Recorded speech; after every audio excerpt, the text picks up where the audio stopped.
La foto que ríe. Cuando yo tenía 8 años, mi padre fue diagnosticado con esquizofrenia. Pasé 10 años sin saber lo que era una buena noche de sueño. Él solía tener ataques de pánico todas las noches y emitía gritos verdaderamente terribles. Teníamos que mudarnos frecuentemente pues ningún vecino nos soportaba. Y mi madre jamás quiso dejarlo al cuidado de otra persona. De la forma que fuera, ella lo amaba. Mi padre nunca dio señales de algún problema mental. Por lo menos no hasta aquel accidente en la fábrica. Él trabajaba en una enorme fábrica encargada de crear piezas específicas para camiones. Eso, por supuesto, en una época donde no había robots que hicieran todo por ti. Un pequeño descuido, y listo. Mi padre quedó inválido de por vida. No recuerdo muy bien, pero mi madre me contó que ni siquiera me extrañé cuando mi padre fue dado de alta y regresó a casa sin uno de sus brazos. Nunca me lo explico bien, pero por algún motivo legal la empresa se rehusó a pagar cualquier tipo de indemnización. Fue así que mi padre acabó sin su brazo derecho, sin dinero y sin la capacidad de conseguir otro trabajo. Y claro que su mente no lo pudo soportar.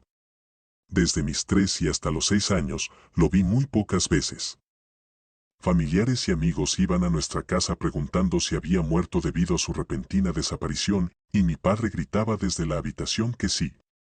En cierta forma, él realmente estaba muerto. Un día antes de mi 7º cumpleaños recuerdo haber hecho una oración. Hoy, me considero ateo, pero aquellas palabras suplicantes dichas de rodillas al pie de la cama, aún están en mi mente. Como si una parte de todo eso que sucedió fuera mi culpa. Le pedí a Dios que contentara a mi padre, para que no siguiera tan triste.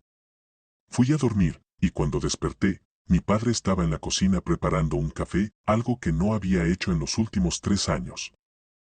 Con una sonrisa dibujada de forma tenebrosa en su rostro, él relataba un sueño que tuvo la noche anterior. Un hombre de apariencia extraña, solo lo observaba y reía. Y en una especie de contacto mental le había hecho una petición. Mi madre no entendía de lo que hablaba mi padre, pero se contentó con el hecho de que pudiera salir de la habitación aunque sea un día. Mi padre gritaba, sin darse cuenta que había levantado la voz, que no había sido un sueño y que dicho hombre le había enviado una carta. Nos enseñó la correspondencia que había llegado aquel día. Una de ellas tenía una nota que decía, pide un deseo y una foto en blanco y negro de un hombre con apariencia andrógina con los ojos cerrados.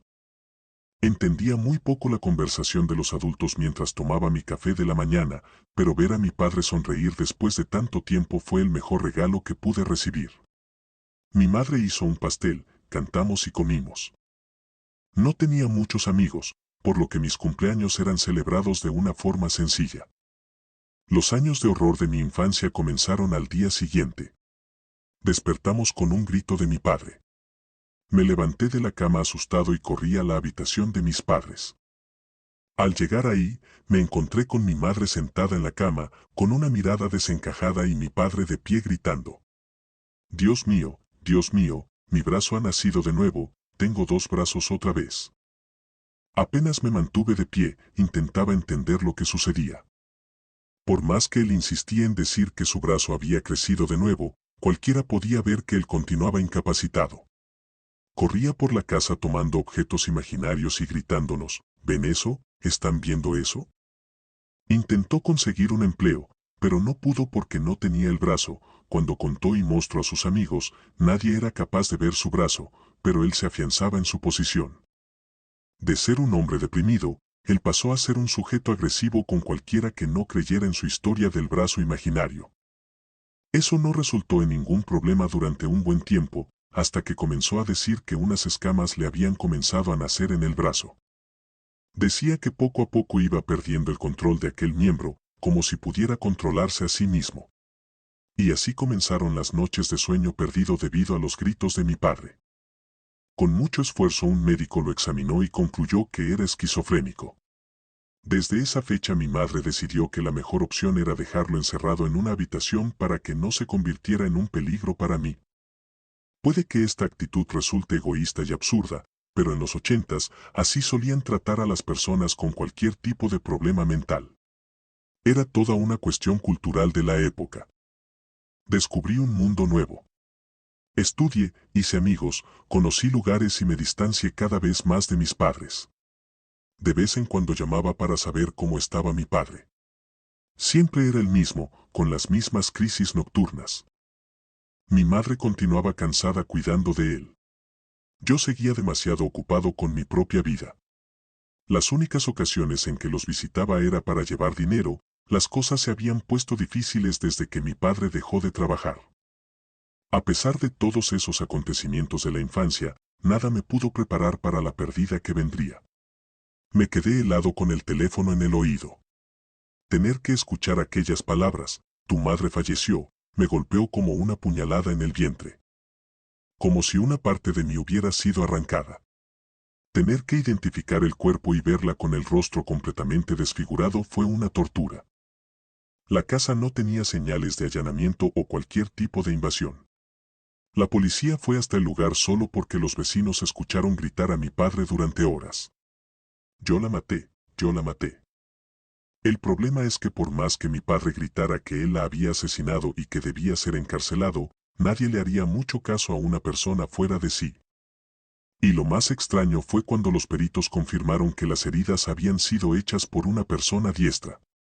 Y ya que mi padre no tenía el brazo derecho, él no podía ser el asesino. Ahora, era mi responsabilidad cuidar de él. Pero ni siquiera podía mirarlo a los ojos. No importaba lo que la policía dijera, yo sabía la verdad. Yo sabía quién había matado a mi madre. Mi padre era un hombre común y eso era lo que más me asustaba. Era como Hannibal Lecter. Transpiraba psicopatía con una calma y tranquilidad indescriptible.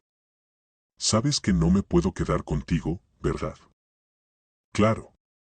Y yo no quiero, respondió con una mirada seria, pero pude ver una lágrima luchando por no caer. Voy a pagar el mejor asilo aquí en la ciudad. Te quiero, hijo, me interrumpió. Yo quería decir que también lo amaba. Mis labios temblaron, pero no salió nada. Te llevaré mañana. ¿Está bien? Yo no la maté. Quiero decir, yo la maté, pero yo no quería. Eso ahora ya no importa, papá. Sacó un papel doblado de su bolsillo y me lo entregó. El papel olía a viejo. Pedí de forma incorrecta. Traté de volver a pedir el deseo, pero creo que él solo lo cumple una única vez. Necesitas saber eso, hijo. No me importa si tengo que morir, es necesario que lo sepas. Abrí el papel que me había entregado. Era aquella misma foto, la del hombre de ojos cerrados que él había recibido un día antes de que toda esta pesadilla comenzara. Guardé el papel sin darle mucha atención y salí. Cuidado con lo que deseas, hijo. Me dijo mientras me alejaba. Pasó un año desde que mi madre murió y mi padre fue a vivir al asilo. Nunca lo visité desde entonces. Y aquella foto permaneció guardada junto a otras cosas viejas. En mi aniversario de 27 años, el rostro de mi madre no salía de mis pensamientos. Recordé cómo solía prepararme un pastel de limón, mi favorito. Recordé cómo convertía en todo un ritual el cantarme las mañanitas a las 10:27, la hora exacta en que nací. Y como era la única que me entendía, y de cómo la dejé sola, con la responsabilidad de cuidar a un loco. Tomé la foto vieja del interior de una caja y la miré fijamente. Me sentí un estúpido por siquiera pensar en esa posibilidad. Apenas le susurré, quiero ver a mi madre de nuevo, y sentí como la foto quemaba en mis manos. Y aquel hombre abrió los ojos y sonrió. Dejando de lado el hecho de que la foto se había movido frente a mis ojos, aquella sonrisa era tenebrosa, casi burlona. Te estarás preguntando si los deseos hechos a aquella imagen aterradora se realizan. Sí, se cumplen. Yo volví a ver a mi madre. Ahora, a donde quiera que voy, ella está conmigo, observándome. Con el rostro completamente desfigurado. Caminando con pasos torpes casi convulsionando. Con las gotas de sangre fresca escurriendo por su tórax. Daría cualquier cosa para no volverla a ver.